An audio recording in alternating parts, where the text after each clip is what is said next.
Bom dia a todos aqui presentes nessa manhã. Hoje o nosso grupo vai falar sobre o predicado verbal. O predicado verbal, ele é um tipo de predicado que tem como núcleo um verbo ou uma locução verbal que transmite a ideia de ação. Lembrando que locução verbal é a união de dois ou mais verbos. Por exemplo, estamos saindo. Como identificamos um predicado verbal? Uma oração ela é dividida em duas partes, o sujeito e o predicado. Chamamos de predicado verbal quando o núcleo do predicado é um verbo ou uma locução verbal. Diferente do predicado nominal, o verbal não possui um predicativo do sujeito, ou seja, um termo que qualifica o sujeito da ação. Além disso, ele não apresenta um verbo de ligação, de estado ou qualidade, e sim um verbo de ação, transitivo ou intransitivo. Agora vamos ver alguns exemplos.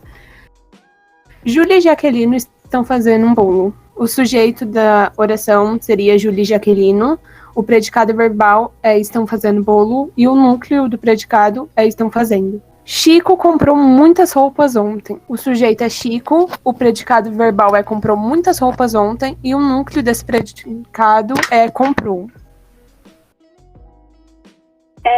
Predicado verbal é a relação que um verbo estabelece com seus complementos, fazendo papel de predicado.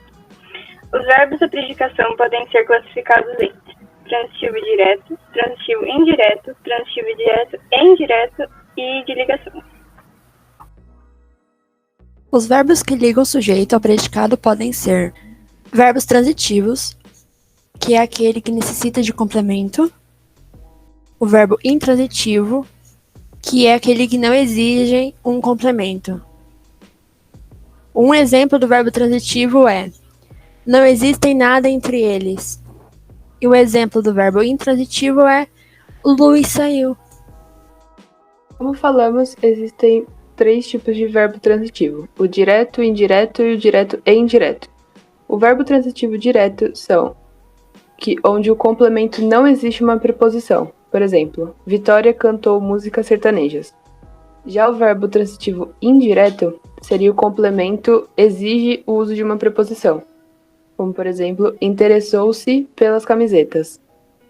Já o verbo transitivo direto e indireto são formados por 2 complementos, onde um deles exige a preposição e o outro não exige, como por exemplo, não existe nada entre eles.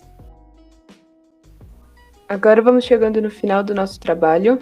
Aqui são as fontes onde pegamos todas as informações e os participantes. Muito obrigada.